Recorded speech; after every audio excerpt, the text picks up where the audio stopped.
Halo, Assalamualaikum warahmatullahi wabarakatuh. Perkenalkan, nama saya Sri Isni Ramadhani, NPM 2425310426. Saya dari Prodi Manajemen, kelas reguler 2C, mata kuliah mikroekonomi. Hari ini saya akan mempresentasikan tugas mata kuliah mikroekonomi dengan judul Sistem Ekonomi Pancasila Wujud Perekonomian Campuran di Indonesia. Dan dosen pengampu saya adalah Bapak Rusiadi. Yang pertama adalah pendahuluan. Jenis atau bentuk perekonomian Indonesia secara umum dikenal sebagai perekonomian campuran. Namun untuk memahami secara menyeluruh, perlu dijelaskan bahwa dalam praktiknya sistem ekonomi Indonesia memiliki beberapa bentuk atau karakteristik utama yang berkembang dari dasar konstitusi dan kebijakan pemerintah. Berikut penjelasannya. Sistem ekonomi Pancasila.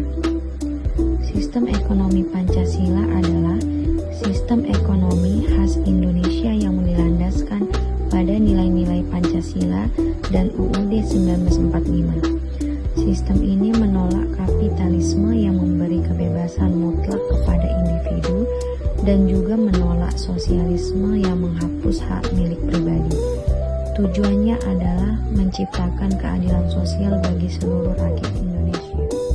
Adapun ciri-cirinya yaitu yang pertama, perekonomian disusun sebagai usaha bersama berdasar atas asas kekeluargaan yang terdapat pada pasal 33 ayat 1 Undang-Undang Dasar 1945. Yang kedua, cabang-cabang produksi penting dikuasai negara untuk kemakmuran rakyat.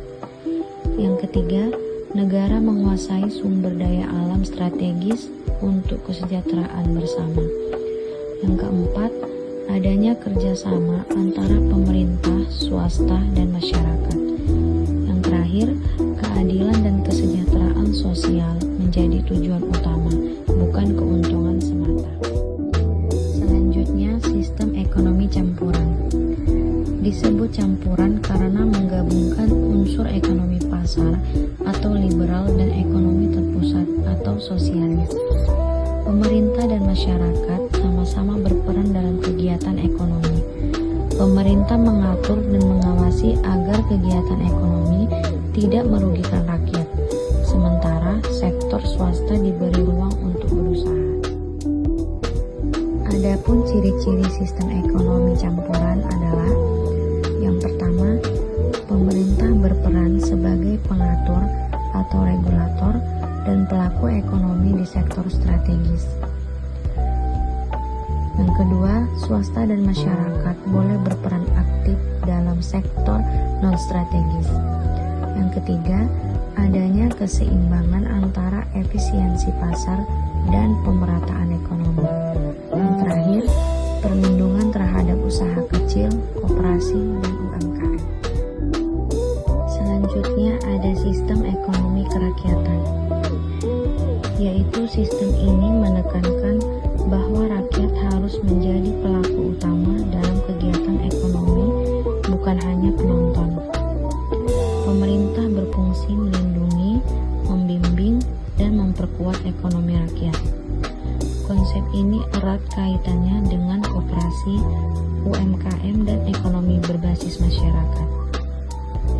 Adapun ciri-cirinya yaitu yang pertama, bertumpu pada potensi dan kekuatan rakyat sendiri. Yang kedua, adanya partisipasi aktif masyarakat dalam kegiatan ekonomi. Yang ketiga, penguatan ekonomi lokal dan sektor informal. Yang terakhir, pemerintah berperan dalam pemerataan hasil pembangunan. Dan selanjutnya ada sistem ekonomi koperasi. Sistem ekonomi koperasi ini merupakan bentuk konkret dari pelaksanaan sistem ekonomi Pancasila dan kerakyatan. Koperasi menjadi soko buruh perekonomian nasional di mana anggotanya bekerja sama secara sukarela untuk kepentingan bersama.